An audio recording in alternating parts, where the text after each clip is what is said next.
Yes, sir. This is the one I've been waiting on. Hope you're all having an amazing day and are as excited as I am today. The final installment into the retrospect of my favorite childhood heroes, the Teenage Mutant Ninja Turtles. We're finishing off with my personal favorite in the franchise, TMNT 2007. This has been such a great experience and I appreciate you clicking on the video. If you'd like to help grow the channel, feel free to leave a like or subscribe if you enjoy the content, but without further ado, let's dive in.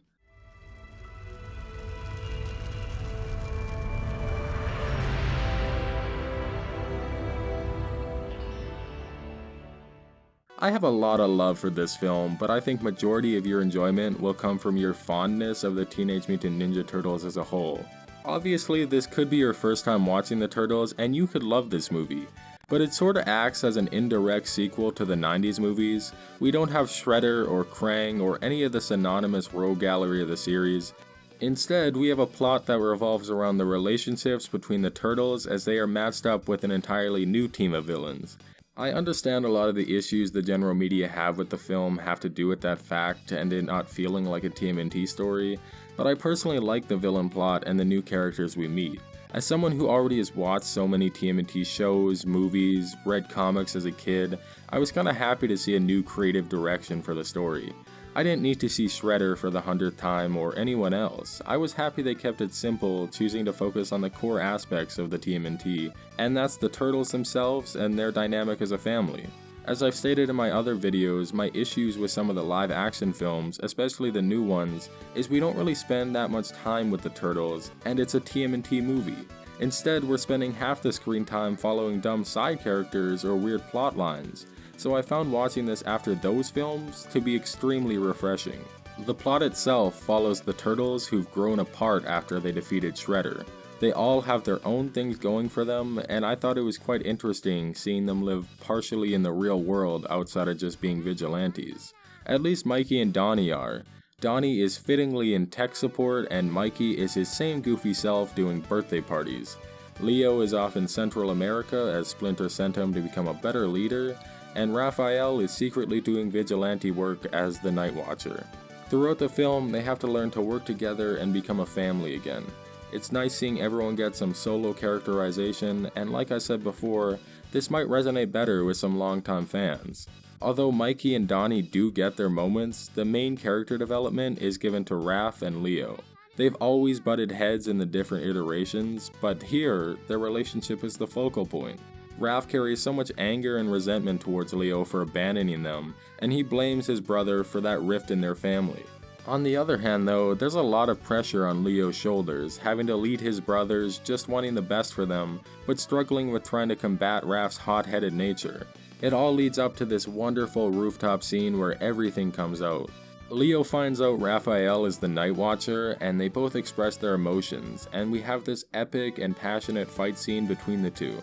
I can't lie, I love Leo in this movie though, even more now that I'm older, cause he's on some crazy anime type timing.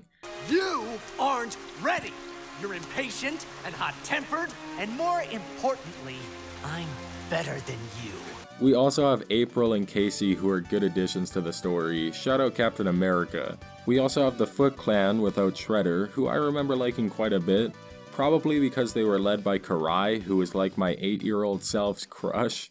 And Max Winters over here looking like he could be voiced by Patrick Warburton. But nah, I love Patrick Stewart, he does a great job in the role. The villains themselves don't have much for individual character arcs, but as a concept I like them. There's a group of friends from ancient times who opened an interdimensional portal and let in a bunch of monsters. Kronk over here was a part of those friends. The portal granted him immortality, but his friends got turned to stone. Centuries later, Kronk is still living, now extremely wealthy and resourceful. He's able to reanimate his friends in stone form, but needs to capture the monsters who have returned so he can send them back into the portal, allowing his friends to become human once again. However, his friends betray him, deciding they'd rather stay in stone form since it provides them with great power as well as immortality, I believe. I enjoy Max Winters as a character quite a bit, and although they're not the most groundbreaking and well-written characters, I thought they were fun antagonists to make up. And we got a fire-ass battle in the climax. Heads up, dude! As for the overall of the film, I really enjoyed the direction they took. Some of this might be nostalgia taking over, but oh well. This by far is my favorite character design for pretty much everyone. This is kinda what shaped my ideas for what the Turtles should be. I love Splinter's scruffy look, portraying a stoic yet compassionate and wise father figure. The Turtles look slim and agile yet strong. The Night Watcher looks fire. Let's just say everyone looks good here. Really, the whole movie does.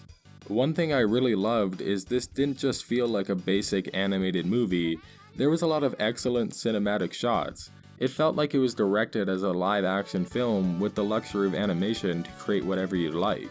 The action sequences too are a lot of fun and provide the basis for a TMNT movie. Fun action, lighthearted comedy, and good character moments with the Turtles.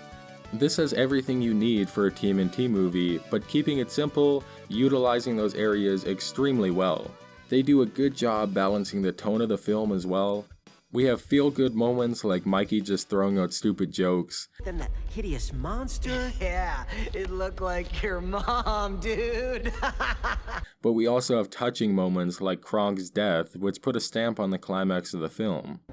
And thank you, brothers. You've made a very old man very, very happy. I'm a bit sad we never got a sequel though. It seemed like we were gonna get the return of Shredder, and I would have loved to see another movie with this animation style and character direction. It could have been potentially a much more generally appreciated movie as well, considering we'd have a story more TMNT centric involving one of the franchise's most synonymous villains, and a story presumably starting with all the Turtles together again.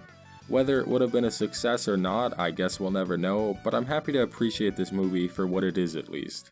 For the franchise as a whole, it was a lot of fun spending this time taking a look back at something I have so much love and nostalgia for. Although I primarily spent a lot of time watching the animated series when I was younger, I do remember watching this and the 90s films quite often as well. For me, they both hold up extremely well, but hey, that might just be nostalgia bias. I'd love to hear your thoughts on this movie and just the TMNT franchise as a whole. If you are like me and have fond memories for the Turtles, feel free to leave your favorite adaptation and love for this series in the comments. Maybe I'll return to the franchise later and look at Batman vs TMNT or the upcoming Seth Rogen movie. Until next time though, much love, peace.